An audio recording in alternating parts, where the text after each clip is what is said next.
Good morning, good afternoon, everyone. My name is Alexandra Filippova, and I'm an Assistant Program Officer at UNESCO-UNEVOC. It is my pleasure to open this webinar organized by our Bridging Innovation and Learning in TVET, or BILT project, in partnership with the European Centre for the Development of Vocational Training, which we all know as Cedefop. We had a total of 337 registrations for this event.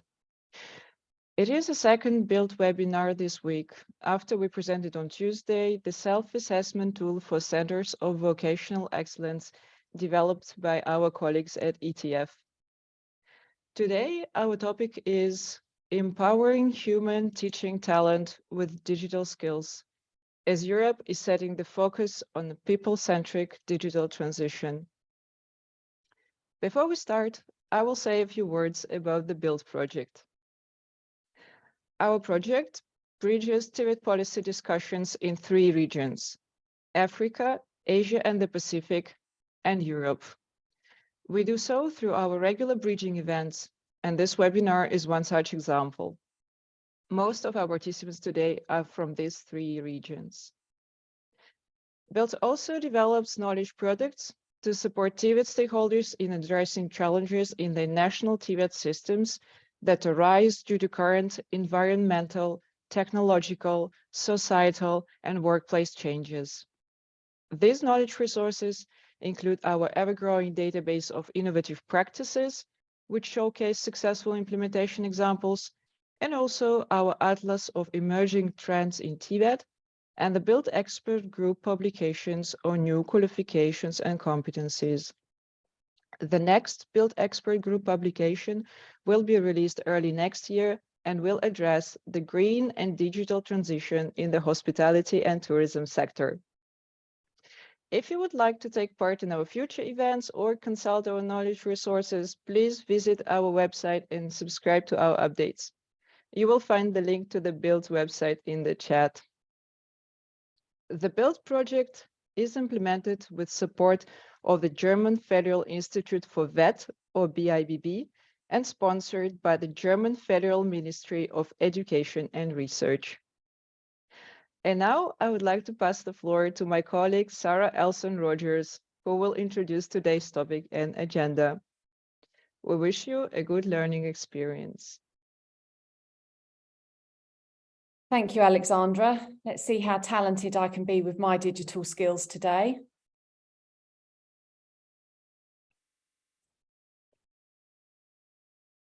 Okay.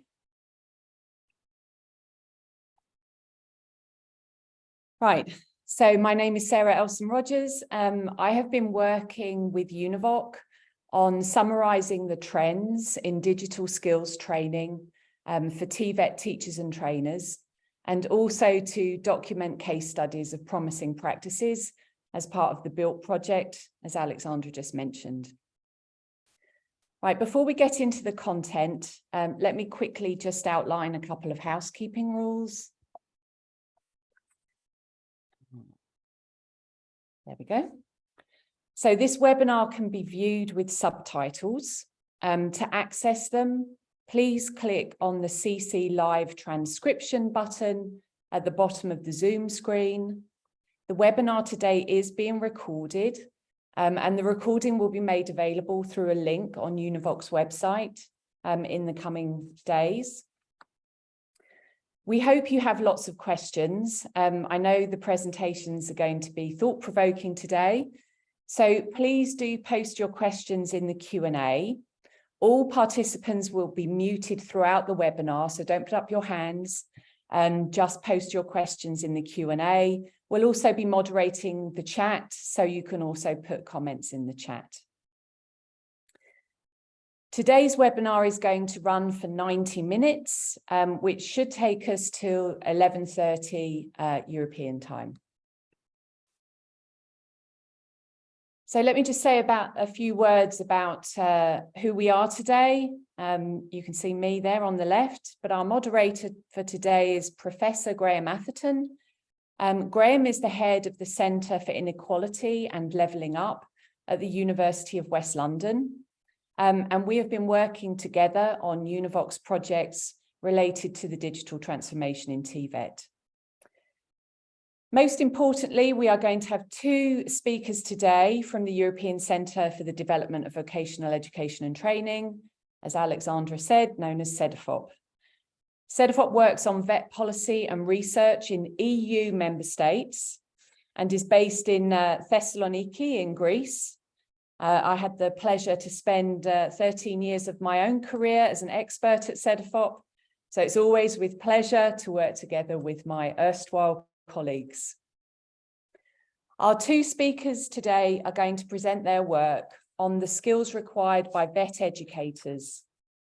Konstantinos Pouliakas will present from the perspective of labour market demand. Kostas is an expert in skills and labour market research, and we're very happy to have you with us today.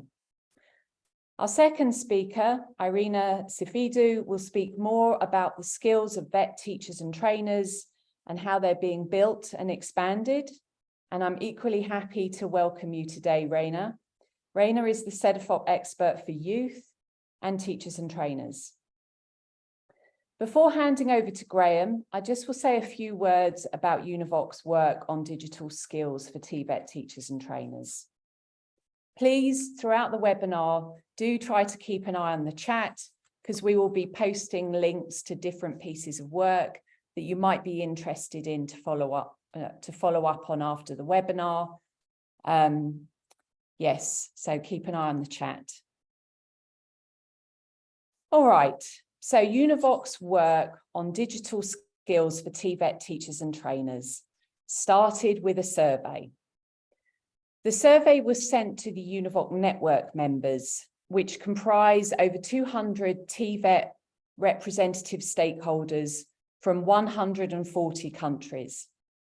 It was a mixed method approach, quantitative survey plus semi-structured interviews, and usable responses were received from government TVET bodies, TVET providers and practitioners from 56 countries. I should say that we worked on the survey with Geeta Subramaniam, who's a researcher at the London School of Economics. And it was undertaken between November 2019 and January 2020, which of course everybody that's here today will realise this was just before COVID-19 and the closure of much of the education and training infrastructure. The impact of COVID-19, as we're all aware, drastically changed how TVET was delivered in many countries, with many courses going online, which obviously changed the type of digital skills that teachers and trainers reported needing. So we pivoted in the write-up of the survey, and it was decided instead to draw upon a broader range of pre-COVID and during COVID research and data on the digital skills required by TVET teachers and trainers. And you can see here there's a picture of the publication that we produced on the meta-study. So yes, we moved to a meta-study, and we had to adjust our analytical framework to cover two main dimensions of TVET teachers' digital skills needs.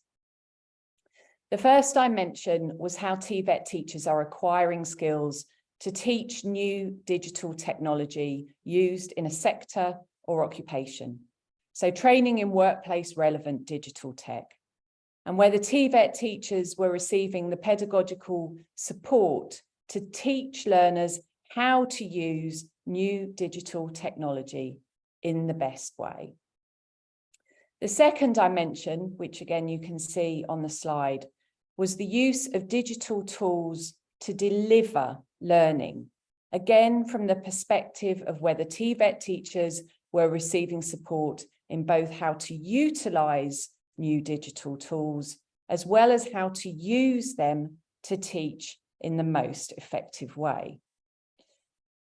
Our meta-study found that pre-COVID, the second dimension related primarily to the use of digital skills and digital technology in the classroom, where of course during COVID, it started to relate differently, primarily to online delivery. And we looked at each of these dimensions from 4 perspectives: whether teachers had access to training, whether they participated in the training, whether training helped them to apply digital skills, and whether they were able to actually implement what they learned. We also attempted to do some pre and during COVID comparison. And before I go on to presenting a couple of our findings, I want to say that this study indirectly led to additional work. We realized that we were talking all the time about digital skills and competencies for TVET educators without being specific about what they were. So this study led to another piece of work where we basically brought together a database of information on so-called digital competence frameworks from across the world. Such frameworks describe the knowledge, skills, and attitudes required to reach different levels of digital competency. And the most known example, of course, is the EU's DigComp-Edu, which is a framework of digital competency for educators. All right, so a couple of words about some findings from our study. So we looked at the barriers to TVET teachers accessing training in how to use digital skills for online learning. And we found that teachers globally experience barriers, but they were different. So I'm going to take a during COVID comparison of digital skills for teachers and trainers in online delivery. So we found, for example, in low-income countries that only 8% of providers were even able to mobilize resources to provide an online learning platform. So getting teachers to improve their digital skills was therefore kind of neither here nor there, since the digital platforms were not available. In OECD countries, however, online learning platforms were made available, but TVET teachers reported having little training on how to use them in a pedagogically effective way. In low-income countries, even where online digital platforms were available, there were few qualified or skilled trainers to train trainers and teachers on how to use them. Whereas in OECD countries, teachers reported that their employers didn't offer sufficient support for them to acquire the necessary technological or pedagogical skills. So although there were different problems, there were some common solutions that were recommended, and I'm just going to give 2 of them here.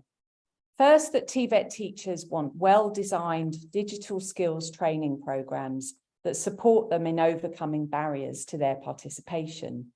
And we found a promising practice from the UK for teaching TVET teachers digital skills in a small bite-sized training snippet. We all talk about micro-credentials, but this went further and created a series of nano-credentials in digital skills, which were recognised by the Teacher Training Agency. A second recommendation was to ensure strong policies were in place to support digital tech innovations. And again, we found promising practice from the field of providing education in emergency situations. Known as the Ideas Cube offline server, trained teachers in using microservers so that their training could continue and be enhanced. And last but not least, our report recommended further research on not just the digital skills, but the pedagogical skills needed to deliver high quality, learner-centered, technology-enhanced distance training in TVET.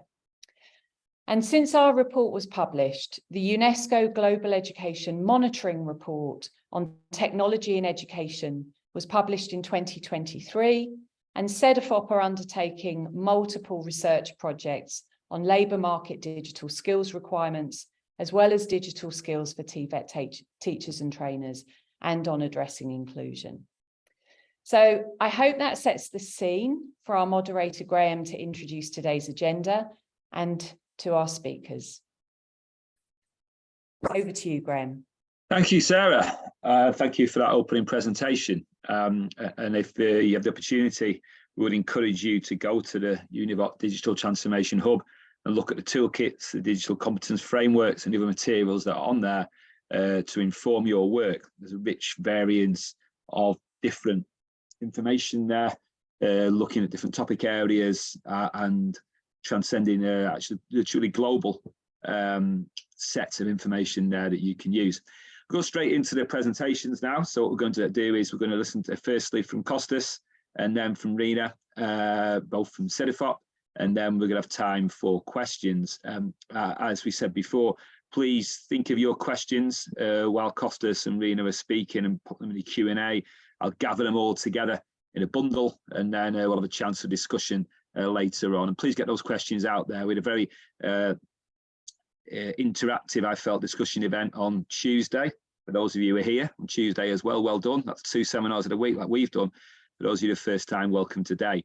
So I'll hand straight over to Kostas, who will speaking to us firstly, I think, about some of the, drawing upon some of the insights on the work that Cedefop have done, particularly the survey work they've done transcending over 29 countries, filling in some of the gaps on labour markets and workers and digitisation and technology, skills, tasks and learning. So Kostas, over to you.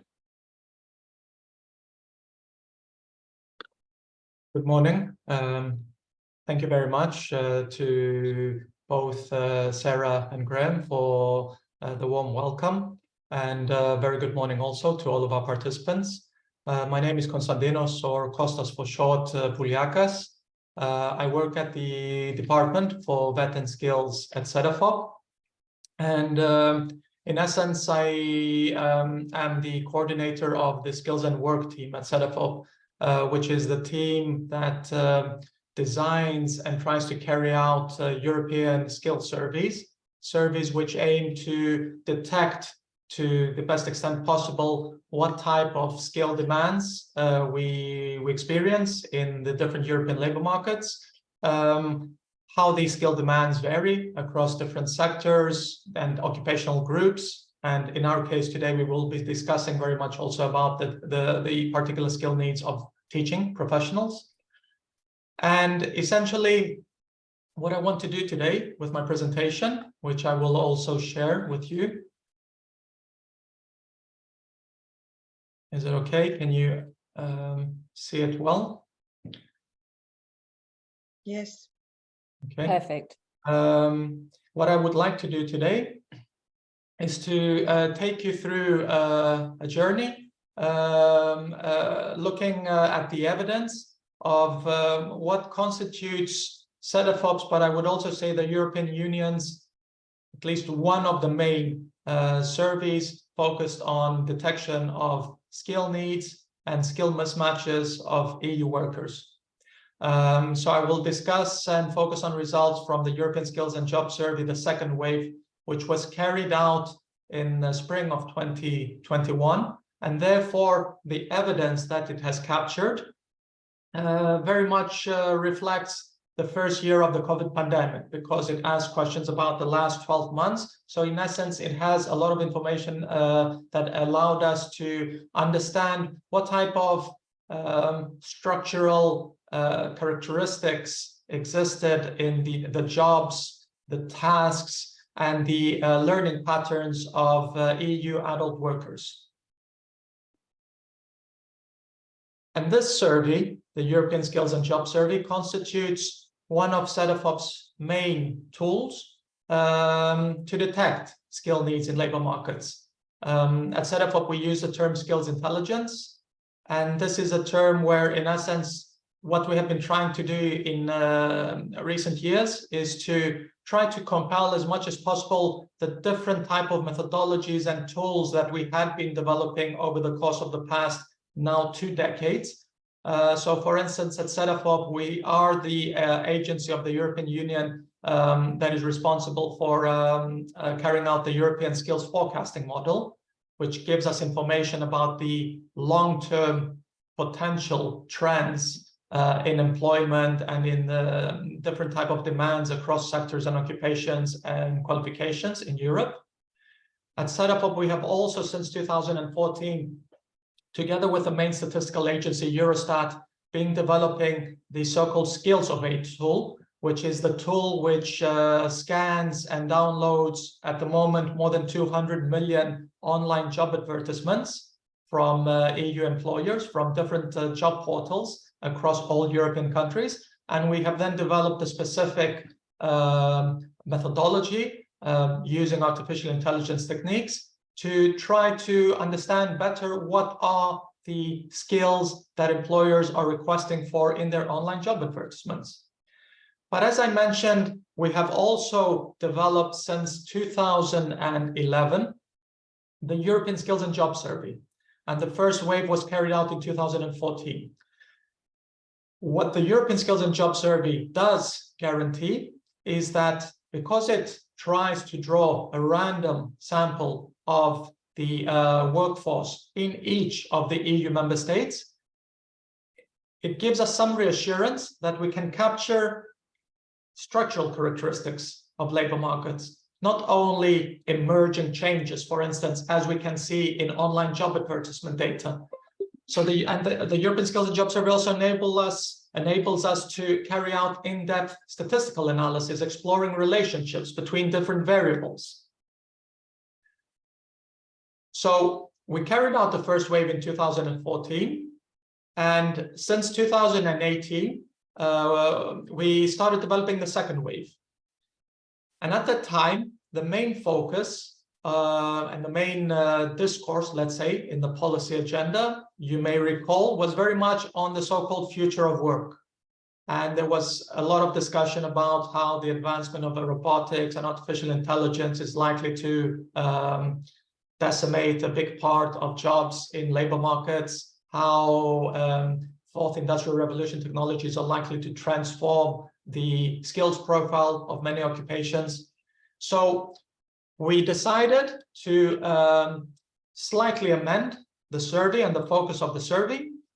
And the focus of the second wave was very much on measuring to using a more sophisticated methodology, the extent to which European workers are exposed to digitalization, to new digital technologies in their jobs, as part of their jobs. To do so, along with measuring the skill mismatches that these workers may experience in their jobs, to do so, we developed specifically refined and new ways of measuring the extent to which EU workers are exposed to new digital technologies.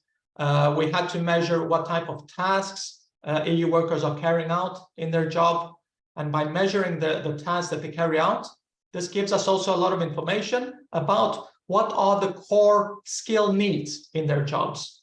So, for instance, we were asking in the survey whether or not workers, as part of their main job, regularly have to read long text, if they have to write long reports, short or long reports, if they have to carry out basic or more complex mathematical operations, if they have to be if they have to develop new ways of working or new products or services. So with these type of questions, we get information about the literacy, numeracy, problem-solving skills that are required in people's jobs. And of course, there was a big component in the survey focused on digitalization and digital technology. So we have a lot of questions trying to understand what are the main type of digital activities that workers carry out as part of their main job. For example, if they have to use only basic digital techniques such as emailing, web browsing, if they have to use word processing or use spreadsheets as part of their job, or if they need a more advanced level of digital skill, which would involve, for instance, database management, using macros in Excel, and in particular, what would be tantamount to a very advanced digital skill level would be if people have to be using programming and coding as part of their main job, or if they have to be maintaining and developing ICT equipment as part of their job. So we have managed with a survey to get such information on skill needs. We asked questions on whether or not people had to learn new digital technologies. And of course, we also got a lot of information on the way that work is organized. In other words, to what extent people enjoy relatively high or low levels of autonomy in their job, if they have to engage in teamwork, if their job is routine and they have to do a lot of repetitive tasks, and so on and so forth. And of course, we have outcome variables. So for instance, how satisfied people are with their job, if they're afraid that they're going to lose their job. To what extent do they think that their job can be automated? In other words, destroyed by new digital technologies, and also the wages of people. So what I will do now is I will briefly go through some basic results, some of the core findings of the survey for the whole EU workforce. And then I will move more specifically to reflect on the results for teachers. So one of the main findings of the survey was that, especially during the first year of the COVID-19 pandemic, as was also mentioned by Sarah before, we know that there was a big digitalization push. Around 44% of the EU workforce said that they basically saw new digital technologies being introduced in their workplace. And 35% of EU adult workers said that they had to digitally upskill during this year of the first year of the COVID pandemic, in the sense that they had to learn to use new digital technologies to do their job. So we're not only asking if new digital technologies were introduced in their workplace, we specifically tried to measure if these digital technologies were important for a person's job, and also if people had to upskill by learning these new digital technologies, because there's also a big part of digital technologies that typically are introduced in our jobs, which do not fundamentally change the way in which we carry out our jobs and do not entail marked upskilling requirements. For instance, if there's an update in Microsoft Office, for instance. So what we also saw was that there's huge variation in the extent to which different EU countries and workers in these different EU countries had to embrace new digital technologies, where you can see that there were some countries such as Finland and Ireland and Sweden who were pioneers, and there are others who were so-called digital laggards. So in Cyprus, for instance, only 1/3, which is still non-trivial, but 1/3 of the EU adult workforce had to learn new digital technologies during that very crucial and impactful year of the COVID-19 pandemic. As I mentioned, there was a huge discussion, and there still is a huge discussion about how digital technologies are likely to destroy people's jobs and the tasks in their jobs. So what we did with the survey is specifically ask people, if you learn new digital technologies, to what extent do you now no longer carry some of your job tasks, or do you now do new or different job tasks as a result of these new digital technologies? And what we found was that around 14% of the EU workforce acknowledged that because of the fact that they had to learn new digital technologies, some of their tasks were destroyed. They no longer have to do them. A crucial finding and insight, however, of the survey is that even among this 14%, a big chunk, whilst they no longer perform some of their pre-existing tasks, nevertheless, they also acknowledge that they now have to do new or different type of tasks as a result of this digital change in their job. So at the end of the day, only 4% of the adult workforce are workers who had to learn digital technologies and they no longer do some of their job tasks, period, without any other change happening. For the majority of the workforce, 22%, you basically have both effects happening. They learn new digital technologies, some of their tasks get destroyed, but at the same time, some new tasks are regenerated. So this is what in the literature is typically called the reinstatement effect. The fact that new digital technologies, they have both destroying, but also a positive task regeneration effect. And 9% even said that new digital technologies basically implied that their job got enriched in the sense that they now are doing even more and different type of tasks. So the survey highlights that we should not be so much concerned about digital technologies having a very negative effect on the tasks of people's jobs. Instead, 45% acknowledged that, in essence, because of this digitalization impact, we will need to learn new knowledge and new skills to cope. So upskilling and reskilling is, in a sense, the most prominent force that we can see in our survey taking place as a result of digitalization. And since 45%, almost 1 in 2 workers acknowledge that they need new skills and knowledge, we of course asked, okay, in the past 12 months, did you participate in education and training? And if you did so, was that education and training specifically geared to the development of your digital skills? And there we can see that only around a quarter of the EU workforce acknowledged that they participated in specific digital skills training during the year 2020-2021. And we can also see huge disparities, what we typically call the digital divide. Participation in continuing digital skills training tends to be relatively biased towards specific population groups.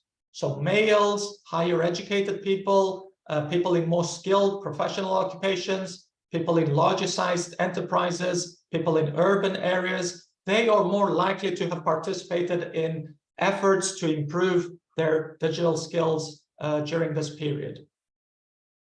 And what we also observe when we further analyze the data is the very important role of people's attitudes towards technology. So typically we see that those individuals who are not participating in digital skills training have relatively unhealthy attitudes, or if not unhealthy, they do not believe that digitalization and technology is a positive or can be a positive force. And also these people typically are not exposed to new digital technologies. So moving on now to looking more specifically at teaching professionals. And in the Skills and Jobs survey, as I mentioned, it's a survey of the whole EU adult workforce. We surveyed around 46,000 adult workers from the 29 countries, the EU 27 member states, Norway and Iceland. But as part of the survey, since it's a random sample, we also have around 8% of the sample comprising of teaching professionals. And part of these teaching professionals also include vocational education and training teaching professionals. But as you may understand, the more you try to go down into the data, the more you want to dig deeper into the data, the smaller the sample sizes, the less accurate sometimes are the statistics. So this is why I'm trying to present to you today, and I'm focusing on the teaching professionals as a uniform group, with one exception where I'm also presenting to you results broken down according to the different type of teachers. So what can we see in this slide? We basically see a skills profile of the teaching profession. And what I do is I compare the skills profile of teaching professionals to those of other professionals on the basis that other professionals are at more or less the same skilled level, broad skilled level. And of course, you can also see in orange the results for all EU workers, which of course includes a huge array of people, both skilled, medium skilled, low skilled, from all sectors, all occupations. When you look at the results and you look at the key skill groups, clusters that we measured as part of the survey, what do we observe? Basically, we observe that the jobs of teachers and teaching professionals are quite complex. They involve much higher levels of literacy skill requirements. They involve a higher demand for social skills, teaching, reaching out to people, persuading people. They are more creative in the sense that it demands from teachers to come up with new ways of working and new methods of working. At the same time, relative to other professionals, we see that the digital skill requirements of teaching professionals are less. Bear in mind that these other professionals comprise of groups such as science and engineering professionals, business professionals, ICT professionals. So it's logical that their digital skill requirements may be less. But nevertheless, it highlights that there's still scope to invest even more and even further in improving the digital skill requirements of teaching professionals.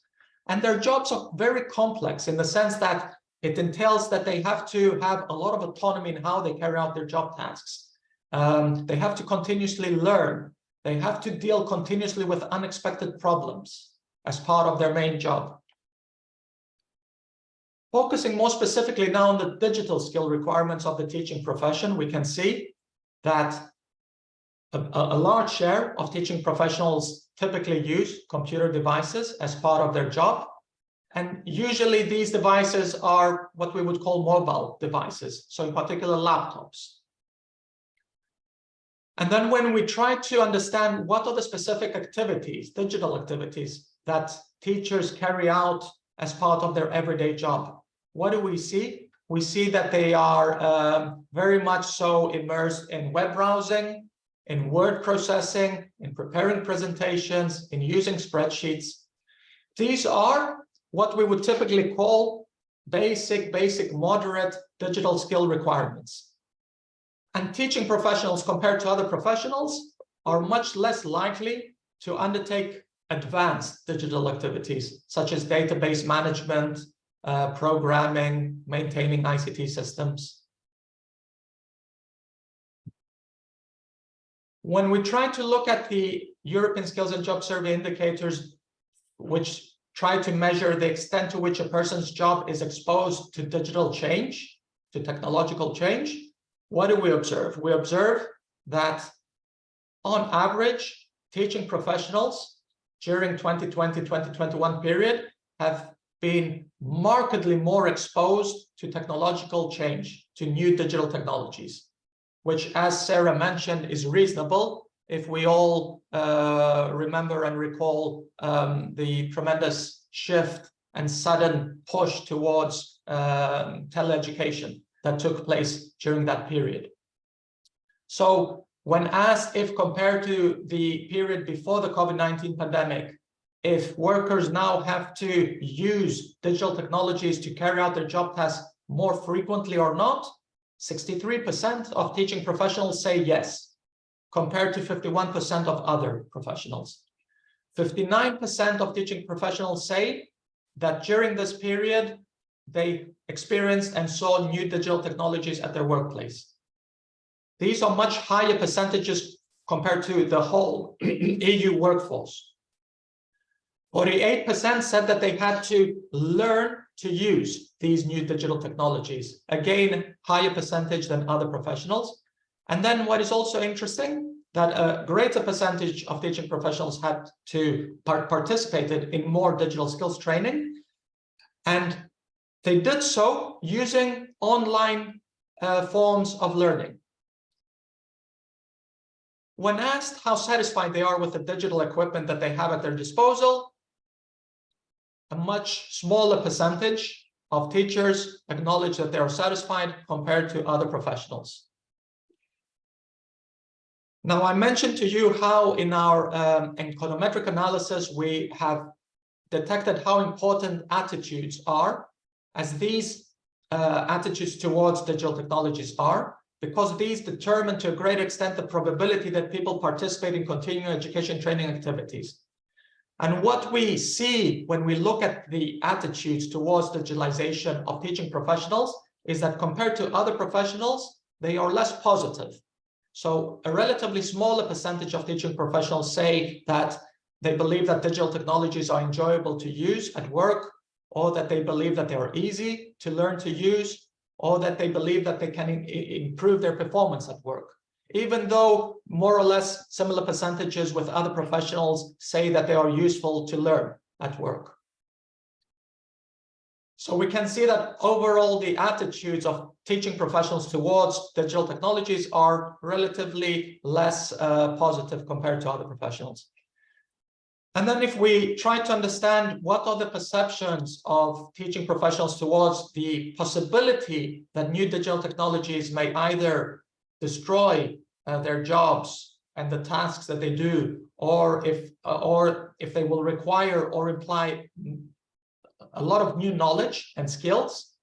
Again, we can see that teaching professionals on the whole are less convinced that because of the digitalization push, their job is at risk, at relative risk. A smaller percentage, 30%, are afraid that new digital technologies will be able to do their job in the future. 46% agree that they will need new knowledge and skills because of new digital technologies. But again, this is smaller compared to other professionals. So I conclude with what seem to be the main findings and insights coming out from this exploration and analysis of what is representative data of teaching professionals and representative data of the EU adult workforce. I reiterate, teachers carry out very complex jobs, more so than for other high-skilled people. They have been exposed to a great extent to a digitalization push.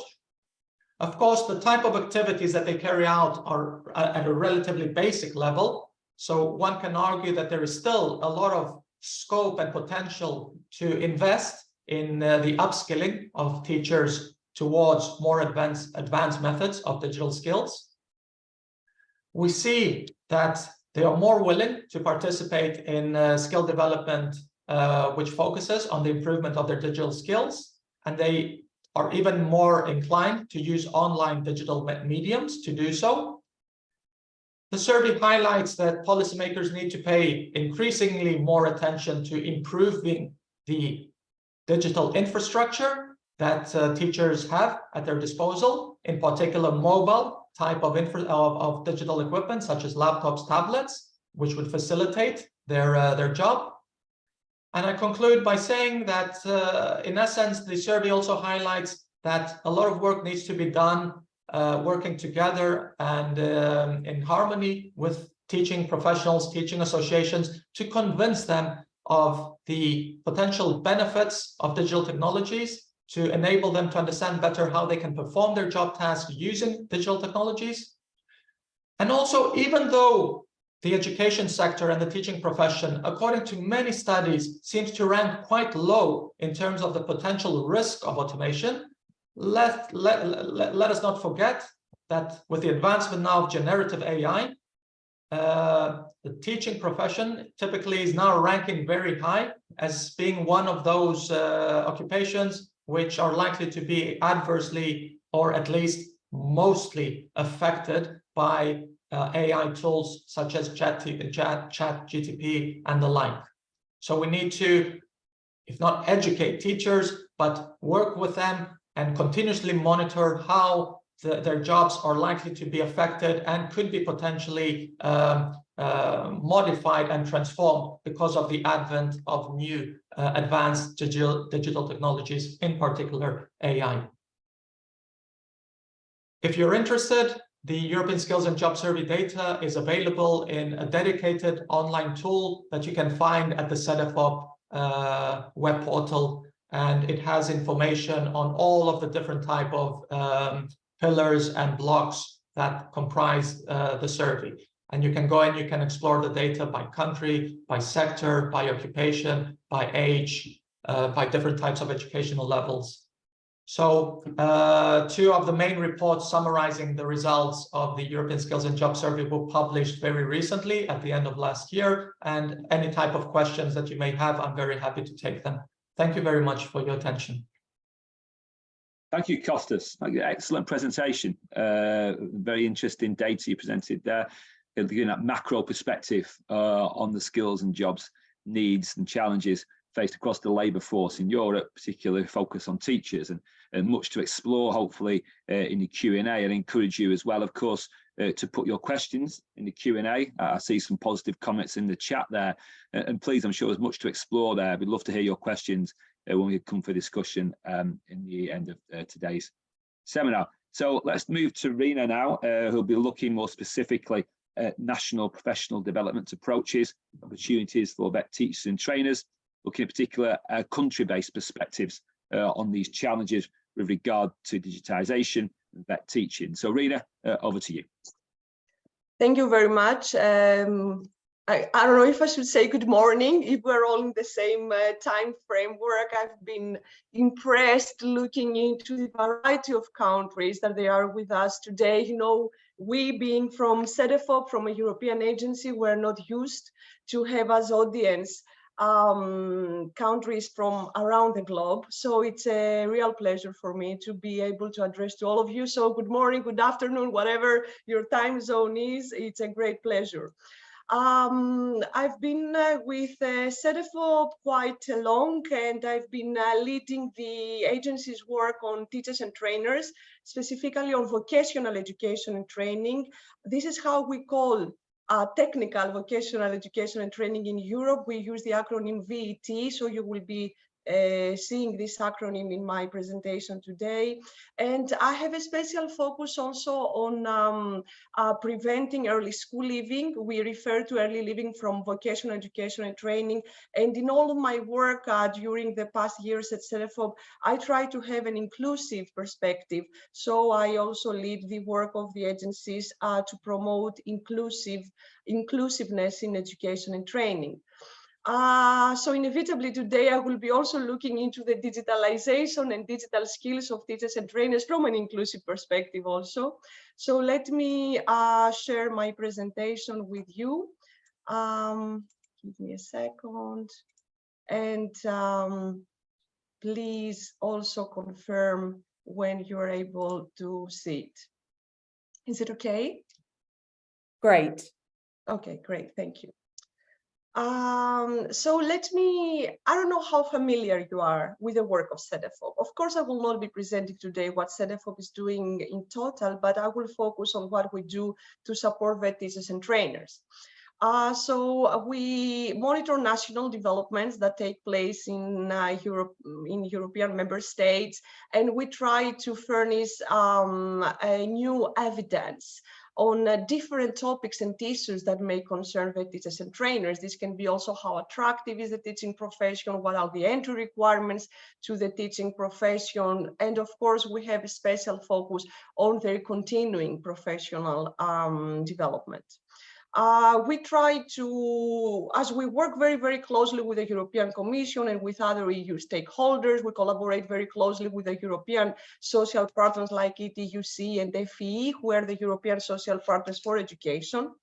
We tailor this new evidence and these recommendations and guiding principles to the European Commission, to the European Parliament, and this is how we feed into important developments such as the adoption of new Council conclusions or Commission's recommendations that really drive the way for modernizing vocational education and training, and specifically for empowering teachers and trainers. We, of course, organize conferences, policy learning fora, and we also participate in several events like the one today to be able to share this knowledge and to enhance and facilitate peer learning.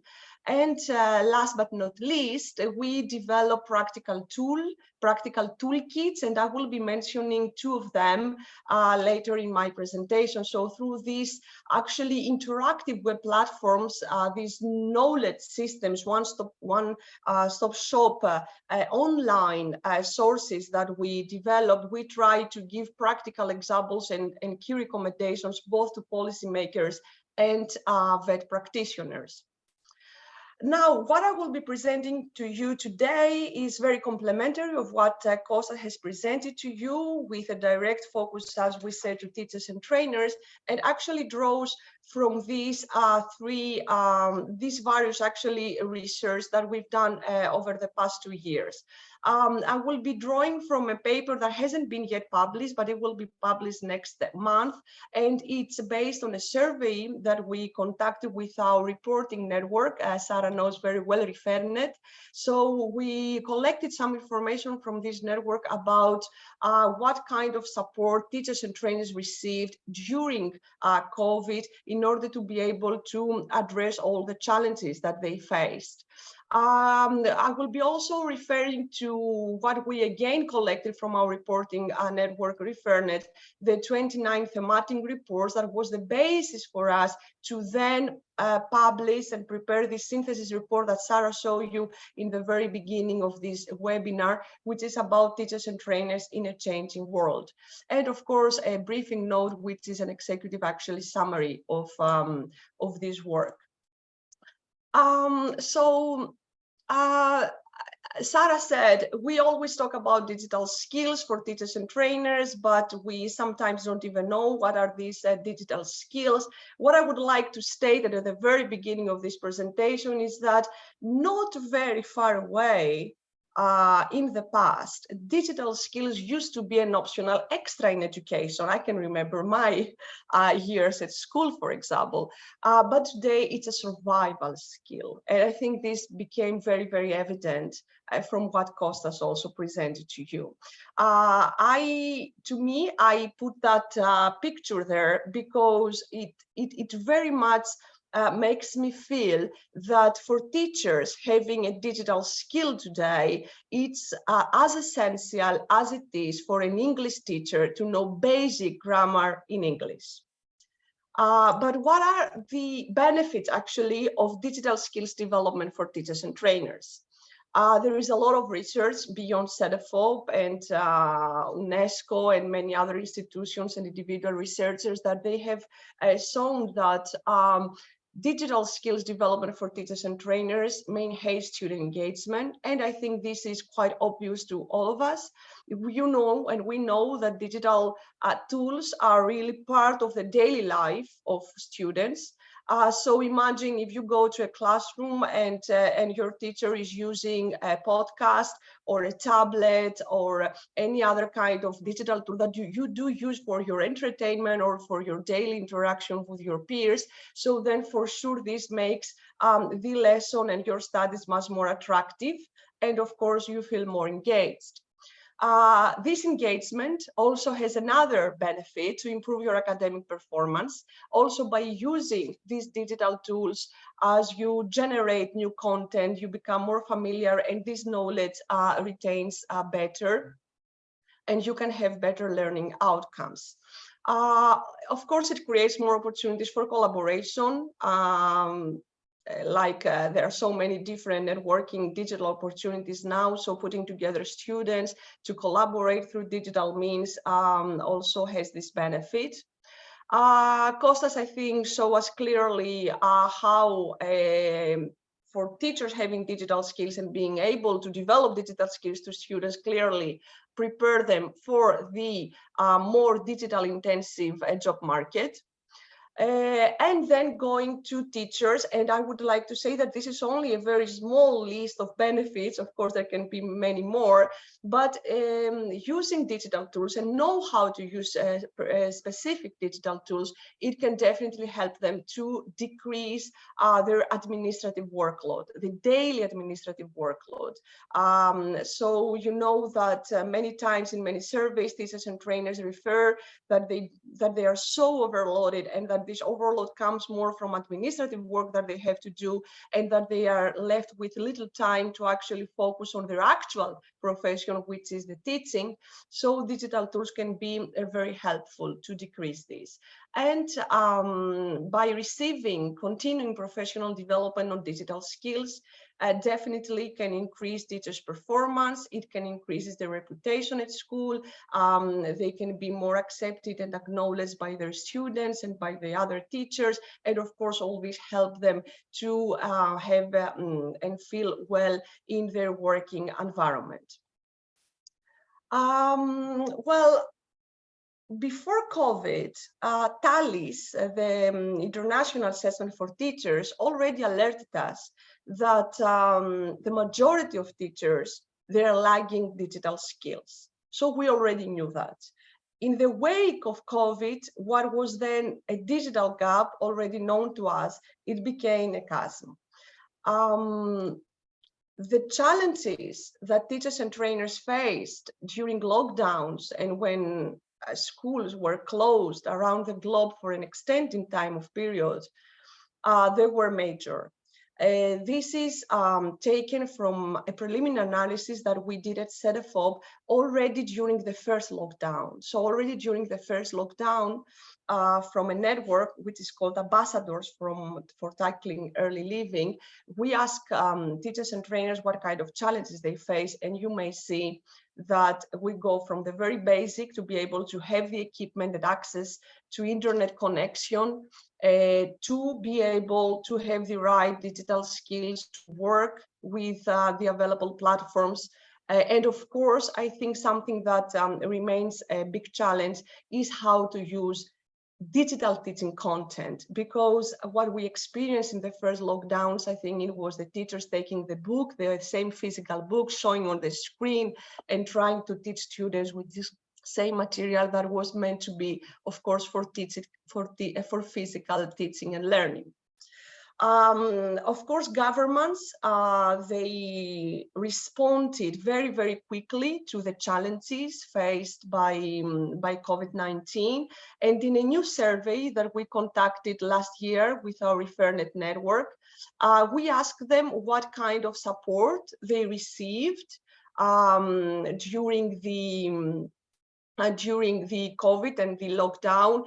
And here is where we saw that 24 actually countries, they did provide training to use digital tools and platforms and to create digital content. So you see that the majority of the European countries, this is a survey that was addressed to EU member states plus Norway and Iceland. So you see that from these 29 countries, 24 did provide training to use digital tools during this period. As for schools and school principals, you may see that actually only 12 countries governments offer to schools financial support and the necessary equipment to provide teachers and trainers with training on digital skills tools. So although the majority of the countries did provide this training, they didn't all of them receive financial resources. When we go to the work-based learning, because talking about vocational education and training, you know that majority of countries, they have the school-based component and also the work-based component. So there, when we talk about the companies which offer work-based learning to students, to apprentices, the situation is very, very different. Here, in the majority of the survey questions, we didn't actually receive the needed information. So it seems that governments, they don't really know what is happening in the work-based learning, especially as far as it concerns to empower trainers with digital tools and digital skills. And only 3 countries offered companies financial support and necessary equipment to train their in-company trainers.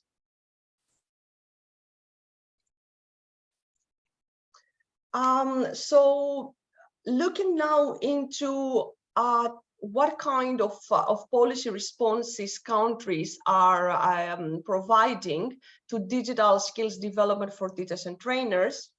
So apart from the financial support and the other measures that you saw in the previous graphs, we received actually hundreds of different policies and support. So we tried to categorize them, and we came up with these 3 categories. So in these categories, you see that,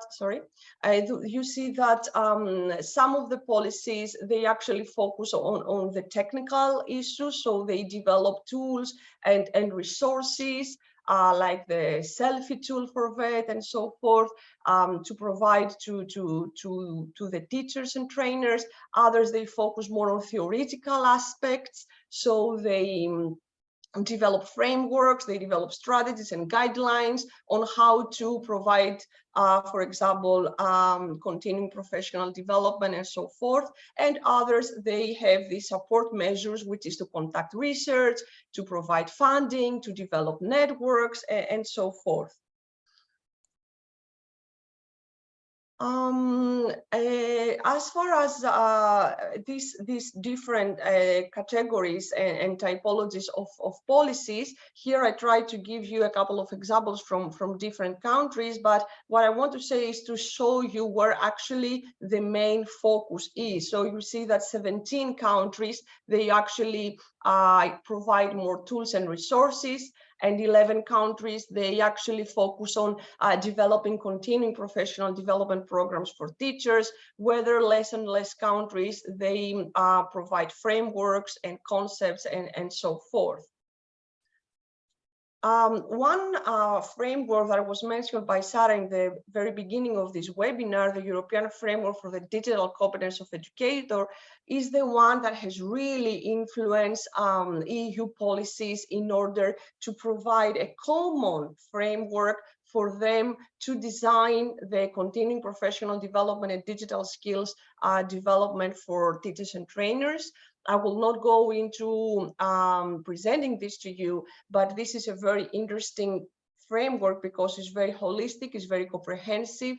You see that it concerns 6 areas which actually define the whole teaching and training profession. So the different work and tasks that teachers and trainers are called to perform in their daily job, and is also these 6 areas, they are broken down into 22 competencies that teachers should have at the different levels of digital literacy, of possible to apply these digital tools. And now comes my actually favorite part, because we talk about technologies, we talk about advancements, we somehow have the, I don't know, but at least this is how I perceive it. I feel that whenever we talk about technology, we talk about excellence, we talk about progression, and sometimes we tend to forget that those students with learning difficulties, those students coming from the disadvantaged areas, and I think the audience today coming from countries who are striving, I think can feel me, and I think they can be much more sensitive and sensible around this topic. So here I wanted to emphasize that the application of digital tools is more important than the digital tools themselves. So it's not only about teachers and trainers having the digital skills to be able to use some tools, but they also need to have these skills to know how they should be using these tools to promote inclusion, to not leave anyone behind.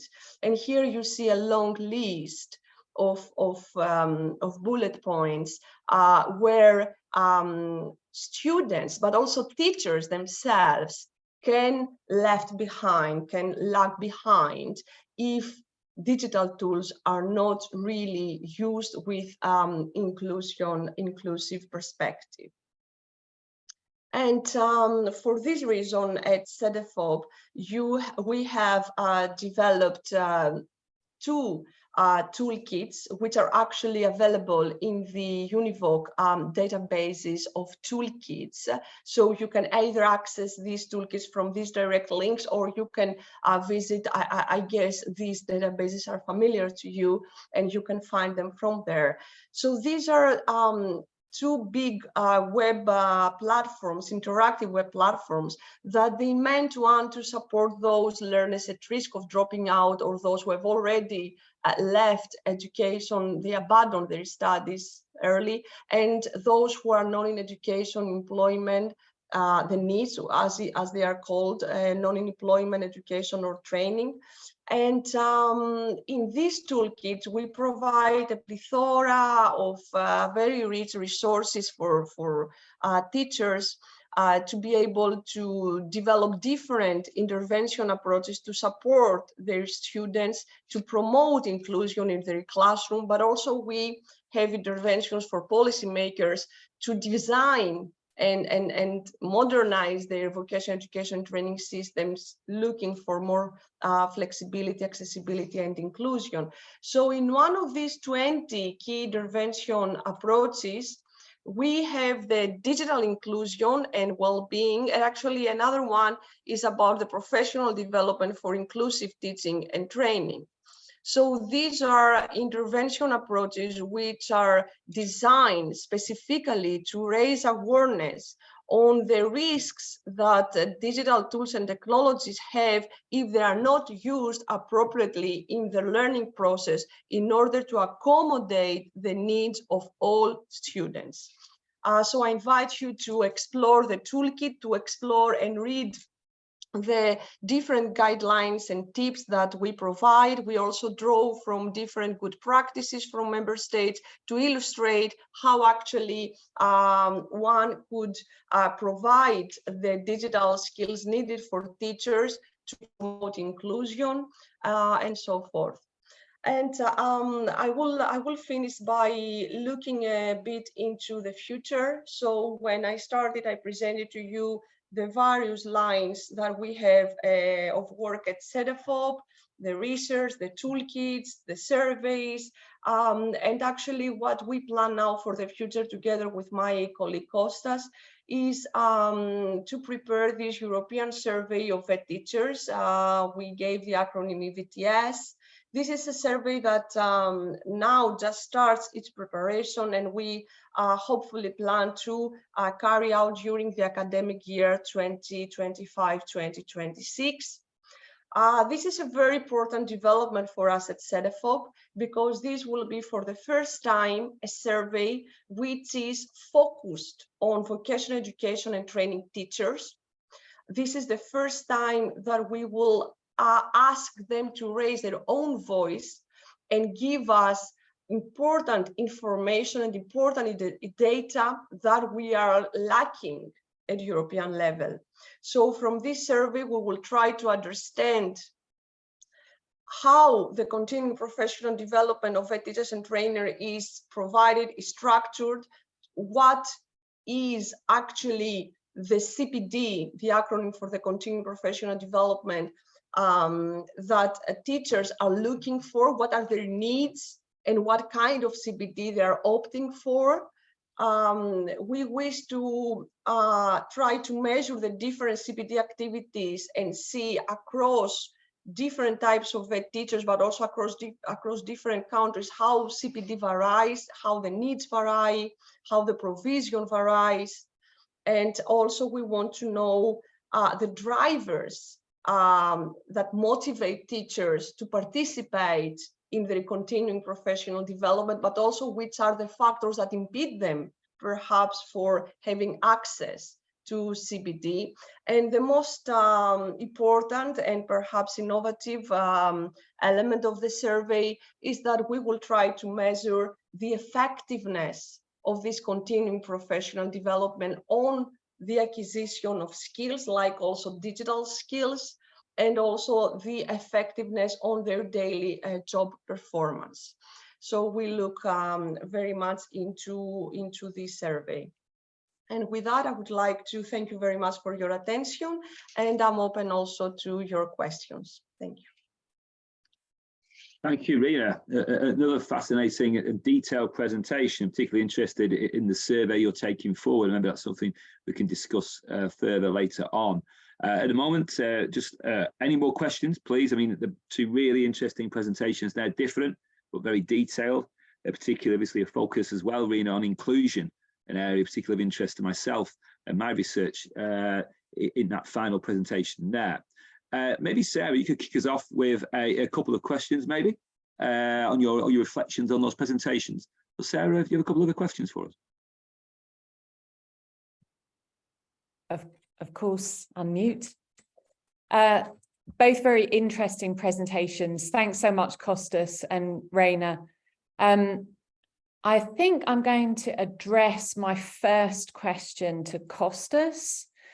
Kostas, you touched a little bit in your last couple of slides about the speed of technological development that almost we're talking about digital skills and maybe we're even lagging at this point rather than forecasting and anticipating. So I wondered if you could give us a bit more information about what our upcoming skills challenges are going to be in terms of the development of AI. I know there's been quite a few reports recently in some of the education journals about this may be one area of the economy that might be at the forefront of AI in terms of the teaching profession. So, Kostas, if you'd like to give us some thoughts on this. Thank you very much, Sarah. I mean, the discussion on the potential impact of AI on the educational sector is very much at its early stages. I think people were also a little bit taken aback by the speed with which the impact has been accelerating in recent times, and of course that is due to the advancement of generative AI.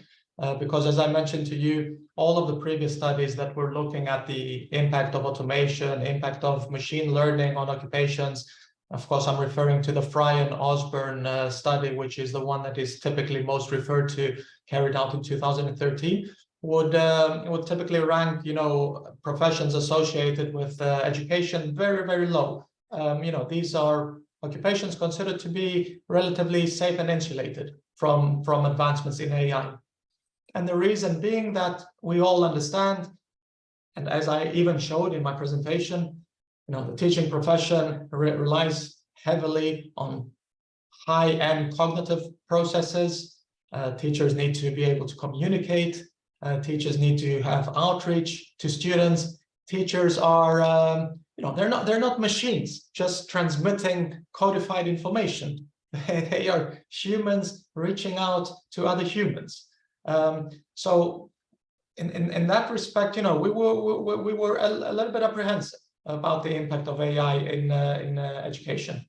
What we now see is that tools such as ChatGPT and Bard and other similar facilities, they have a marked scope to enhance and to augment the way that teachers are carrying out their tasks, the way that they are assessing students, trying to customize, in a sense, the pace of the teaching delivery according to the different needs of students.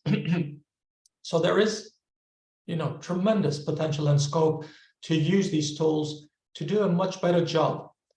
At the same time, as Rena mentioned, and as most of the experts working on the topic are also highlighting, we have to be very careful, because the companies which are developing these so-called AI-ed tools are typically private companies, profit companies, companies which, they don't necessarily have the element of inclusion, as being a key objective of their own. Policymakers have to really ensure that if such tools are invested in, if such tools are being embraced and adopted within a classroom, we have to be certain that any type of data protection issues are adhered to. We have to be certain that the AI technologies themselves, despite their promise of better customization and targeted teaching, will not by themselves introduce new type of biases in the classroom. So we all know that a key problem of AI technologies is because they use pre-existing historical data and information, they perpetuate existing biases. So, it could be the case that in a classroom, a multi-diverse, multicultural classroom, the use of an AI technology could actually be discriminatory against people from minority backgrounds, against people of different color and different cultural origins. So, I mean, in conclusion, I think, as is the case with most occupations, we need to get ourselves prepared for the fact that there's going to be a marked change and transformation in the way in which we're carrying out our jobs. you know, with different type and to a different degree and different type of activities being affected according to each person's occupation. But in the educational sector in particular, we need to be even more sensitive and careful on how these technologies will be eventually adopted and paced and introduced in classrooms. Thank you, Kostas. Before I hand back over to Graeme, and there was a question in the Q&A about pedagogy. And I wanted to say, and maybe Raina would like to add to this, about the balance between pedagogy and subject matter. In terms of the work that we did at UNEVOC, one of the things that came up over and over again, that it wasn't sufficient to train TVET teachers and trainers in using digital tools, that actually it didn't give enough digital confidence for them to use those tools in a pedagogically effective way. So in our work, the pedagogical support came up in a very highly scored way. And for those people that are interested, I would strongly recommend the latest GEM report from UNESCO, which is the Global Education Monitoring Report on Technology in Education. It discusses these issues at great depth. And the subtitle of that report is "A Tool on Whose Terms?"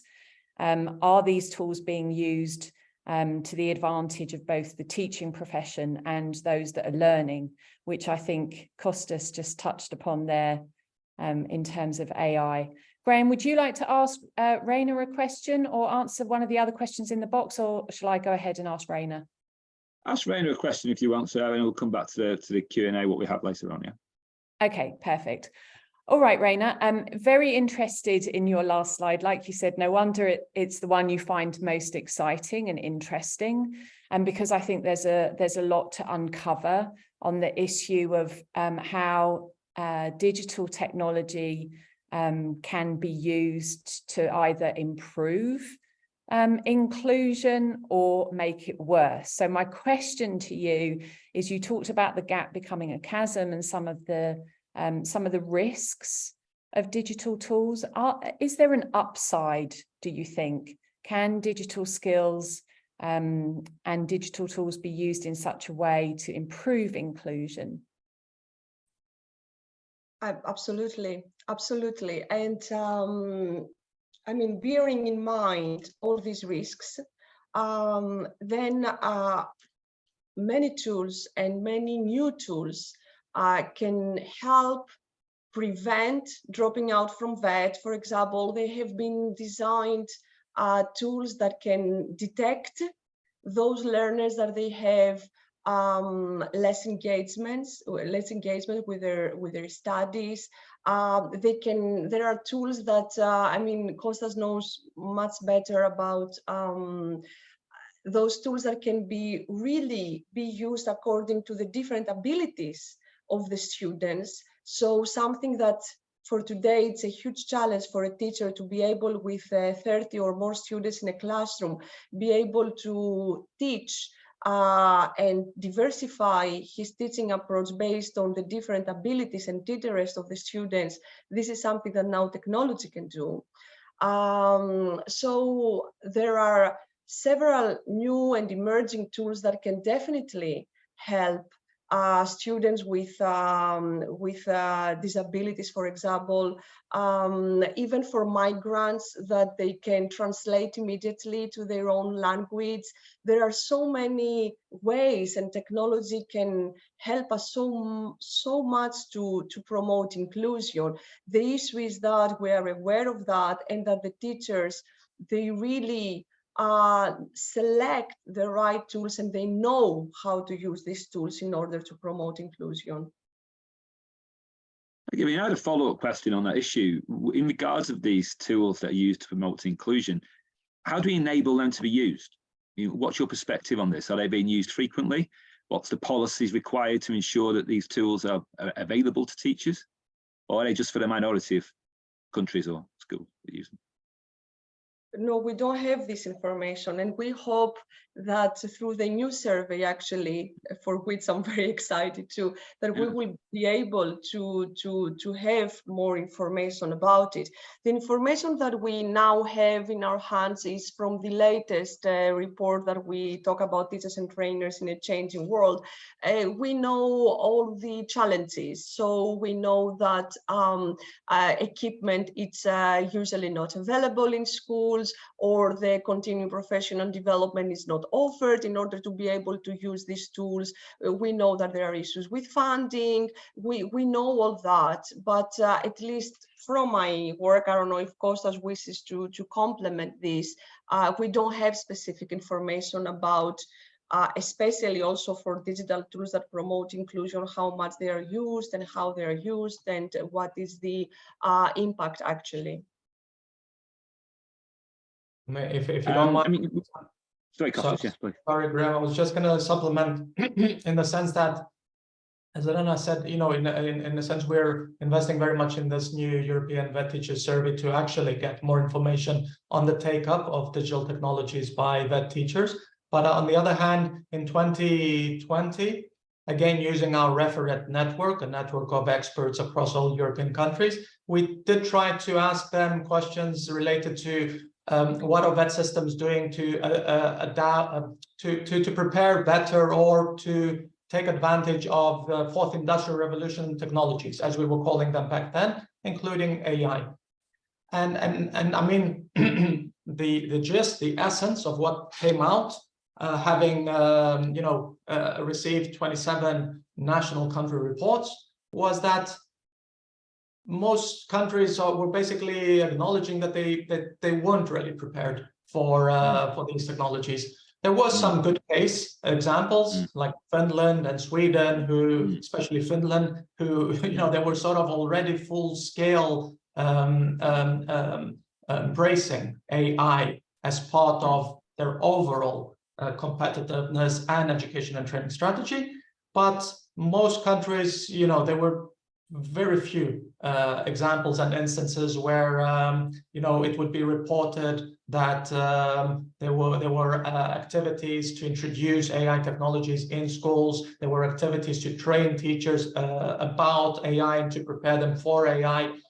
Very few, you know, just there's this particular course offered by the University of Helsinki, Elements of AI.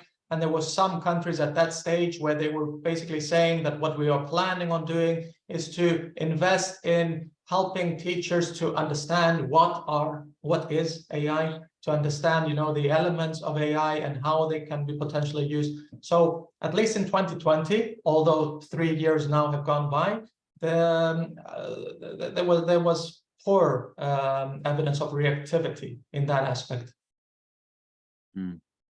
Then from our side, yes, then from our side, that we didn't look into AI that much. We did see all these different policies that I presented in my presentation, the different policies, but you then see that actually what is being used for the time being, there are some basic digital tools, no? So they are the most common digital tools that they are being used. So I think that the findings, which are based on the 2022 and those on the 2020 that Kostas just mentioned, they somehow complement each other. We see that the AI still, there is a lot of room to be part of the teaching life of the VET students. It's an interesting point about the frequency by which across the countries you surveyed, and that there is preparation in place and policies in place, because one of the questions raised in the chat there was, it's very important what's happening in Europe, but can, you know, UNEVOC and can UNESCO do seminars looking at things happening in Latin America and Africa and Asia as well? And there are some interregional work there. I mean, I guess in your work, do you have any interface with what's happening in other regions in the world? I mean, or Kostas, is it just European work? Do you have any insights from the work you've done and what's happening in other parts of the world? Is it just what's happening in Europe that comes through your work? Yeah, typically it's you know, the 27 member states plus Norway, Iceland being countries which are part of the free trade agreement with the EU.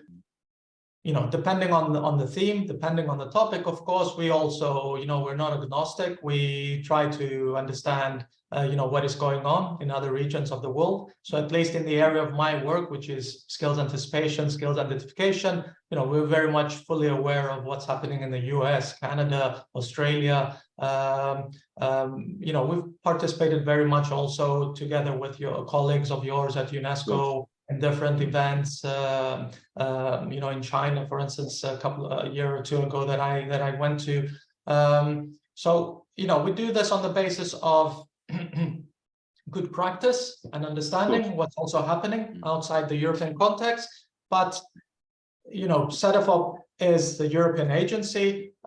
We have other bodies in the European Commission and the European Training Foundation whose mandated portfolio is in a sense more about looking outside of the EU, looking at the EU neighborhood and globally between the EU and other regional corporations. So we have to sometimes take a step back and allow these other EU bodies to engage more in this global cooperation. Of course. Do you have any perspectives, Rena, on what's happening in regions of the world from your experience on these issues? Yes, we also collaborate. We collaborate a lot also with the OECD,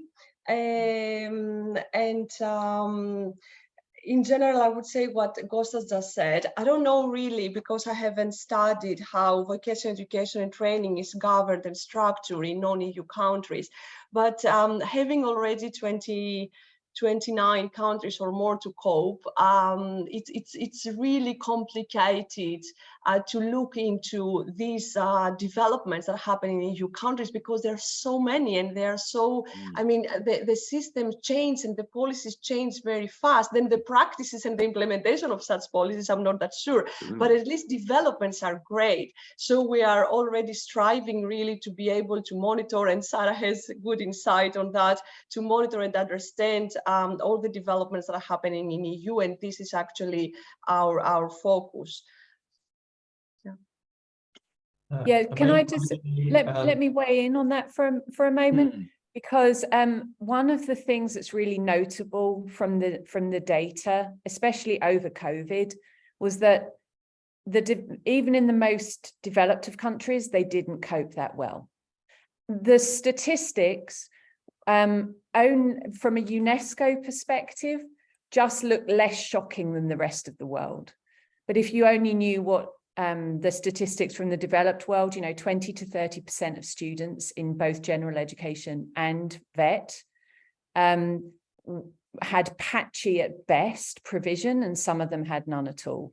I mean, in any other circumstance, that would be, it is a horrific statistic, only made to look better when compared with the rest of the world. So, I mean, the challenge is in some of these aspects of now the most efficient delivery and most effective delivery of education and training. It's just a matter of degree in terms of access across countries, I would say. I mean, finally, before we finish, just looking forward, I mean, I was fascinated about the new survey you have in place there, hopefully, Rena and Kostas. Particularly, Rena, in the new survey, what's the kind of sample size you'd be looking for in the new research you're looking to do next year? Yeah, it's a random survey, and I will let this to Kostas because he's the one, the expert about the sample sizes for the survey. So Kostas, please. So as Elena said, let's say qualitative difference between what we're hoping to do now and all of this evidence that was presented to you today is that we're trying to design a random probabilistic survey of VET teachers in Europe. So similar to what TALIS is, that the OECD does, but with an explicit focus on reaching out to VET schools at ISCED level 3 and approaching teachers who are teaching within such educational and vocational education training institutions. To do so, it's a markedly difficult task. Just to answer your question about the sample sizes, if we manage to have all 27 countries participating, we have requested at the moment for a minimum sample size of 18,000 VET teachers, which basically comes up by adding around 1,000 teachers in what we call relatively large countries in Europe, but not large in the sense of the overall population, in the sense that they have big VET systems, you know, like Germany and Netherlands, Verena, you can help me with which other country has a big VET, Austria, for instance. But then we have around 1,000 VET teachers in these large countries, 500 in medium, and we're only going to be targeting around 100, 200 VET teachers in the very small EU countries like Cyprus and Malta, and so on and so forth. I mean, I can't give you at the moment a definite number on what will be the final sample size, because in a sense, we are in a process where we are in collaboration with all of the EU countries, inviting them to express their interest to participate in the survey, because we cannot carry out the survey on our own. We're very much also dependent on the governments helping us with getting access to the different VET schools, giving us information about the distribution of VET schools and VET teachers in their countries. So, you know, it may be the case that we don't manage to have all 27 countries, but we're doing pretty well at the moment. We're going to definitely have, you know, a big majority of EU countries. So I anticipate that we're going to end up with a sample size of around 15,000, for instance, VET teachers across the EU countries that are going to be eventually participating. Thank you, Kostas. Unfortunately, I think we're just about out of time now, so I would encourage you to look in the chat again. There's some good links there towards the future BILT bridging events, and also more information about the European Skills and Job Survey 2, which Kostas was discussing there. So please do look in the chat before the event finishes. All I have to say at the end is to particularly thank Kostas and Irene for such detailed presentations. We learned a great deal, I think, about the situation in Europe there, and a great deal, I think, about sort of broader challenges we're facing globally. And that Sarah's giving some applause there in the corner. I'm sure across the world, you're getting that applause in people's rooms and offices. And if we're all in the same room together, like we used to be in the past, then I'm sure you'd also get applause and recognition. And thank you again, Alexandra, and thank you, Sarah. And thank everybody for attending. I know that for some of you, it's early in the morning, for some late at night. It's wonderful to have you all on the call here across the world. So, and I hope you found that a stimulating and interesting discussion. Of course, the presentations are all available. Will be posted on the UNEVOC UNESCO website again for you to look at. And of course, also you will be able to see the slides and the PowerPoints and information there. So I wish you all a good rest of the day. How much of it's left? We're starting over here in Europe, but some of you, I'm sure, it's close to the end. Thank you again to the speakers, and I hope to see you again soon at future UNESCO-UNEVOC events, sharing this information in such an important key area of education globally. Thank you very much.